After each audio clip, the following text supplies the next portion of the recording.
Ibinyamakuru biratubwira amakuru y'ibibera ku isi, abanyapolitike bakatubwira imigabo n'imigambi yabo, abandi nabo bakatubarira inkuru zabo n'ababo. Nyamara ariko hari andi makuru batatubwira. Ayo makuru na ya kampani Rubavu Buy and Sell Limited. Ngiyi kampani yizewe mu kugura no kugurisha ibibanza n'inzu mu buryo bwihuse. Ikorera mu burengerazuba bw'u Rwanda, by'umwihariko mu mujyi wa Rubavu ndetse no mu karere ka Musanze. Uretse kugura no kugurisha inzu, inabafasha kugura ibibanza no kubigurisha, ikanabafasha kubona apartment zo kubamo by'igihe gito cyangwa kirambye, ikanabafasha kuzamamaza. Ku bindi bisobanuro waduhamagara kuri 0782 42 43 82 cyangwa ukatwandikira ku mbuga nkoranyambaga zacu, hose twitwa Rubavu Real Estate. Rubavu Buy and Sell Limited, your trusted real estate partner. Babasuje tubaye ikaze kuri YouTube channel yacu, YouTube channel yanyu Rubavu Real Estate. Ni uri mushya, please kana subscribe kuri no kunzogera tujye tubana buri munsi. Like, share, comment, byose niyeze kuri YouTube channel yanyu, YouTube channel yacu. Abantu muteze yombi muri gihugu cy'u Rwanda, hanze y'igihugu cy'u Rwanda, mwese turabasuje tubahaye ikaze. Dufite n'izindi mbuga nkoranyambaga wadusangaho ukadukurikirana, ari TikTok, Instagram, Facebook, LinkedIn. Amazina dukoresha namwe ni Rubavu Real Estate. Bigene mudufollowing, mudukurikirane, mutange ibitekerezo, commentaires zanyu, liking amavideo to twashyizeho, ubundi tujye tubana buri munsi. Welcome back. Twagarutse nanone nkuko mubizi tuba tubazaniye amadeal atandukanye, ibibanza, amazu, amapartement yo kubamo, tubazaniye ibintu byinshi bitandukanye. Guess what? Ni Josiane nk'ibisanzwe uyu munsi mbazaniye iki? Hano tuhabafitiye ikibanza. Ni ikibanza kiri ameza, kiri hafi y'umuhanda.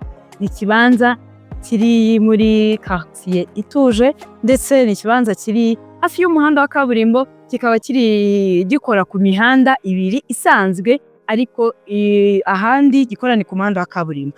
Ahangaha rero tuhabafitiye ikibanza kinini gifite metero kare 520. Urumva ko ushobora gukatamo ibibanza bibiri.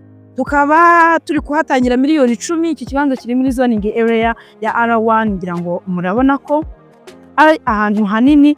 Ubutaka bwose mpagazemo ibi kibanza kiri kugenda ukagera n'ahari inyuma ho. Kuhatangira miliyoni 10. Ibyangombwa byose birahari. Uguru bitukorerwa mitatiyo, kandi Rubavu Buy and Sell Limited tubigufashamo byose kugera birangiye. Mwibutsa ko tugufitiye n'izindi services zose za Real Estate. Dutanga inama ku bantu bashaka gushora imari muri Real Estate, tukaba tunagira inama ku bantu bagiye no kugura no kugurisha ibibanza n'amazu. Izo services zose turazifite, ndetse n'andi ma services yose atangwa na Real Estate muri Rubavu Buy and Sell Limited.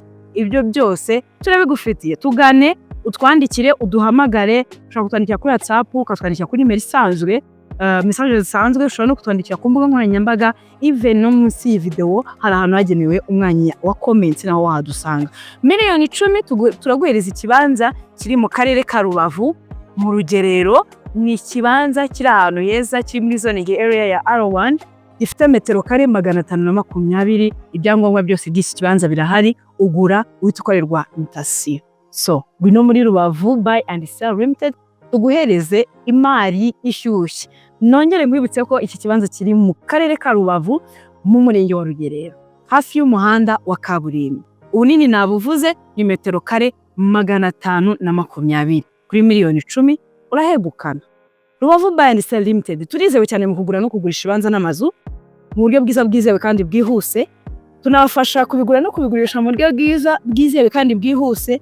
Twafasha kubona amapartement yo kuba mu bigihe gito cyangwa se by'igihe kirekire. Twafasha no kuyamamaza. Dukorera mu ntara y'Iburengerazuba, ari nayo office yacu iri. Office yacu ikaba iri mu nyubako izwi nka etage kwa HABIBU. Niyo dukorera muri floor ya mbere, ni inyubako yubatse iruhande rw'isoko. Ikindi nuko dukorera mu karere ka Rubavu, ndetse tugakorera no mu ntara y'Amajyaruguru mu karere ka Musanze. Rubavu Buy and Sell Limited, your trusted real estate partner, we always here for you.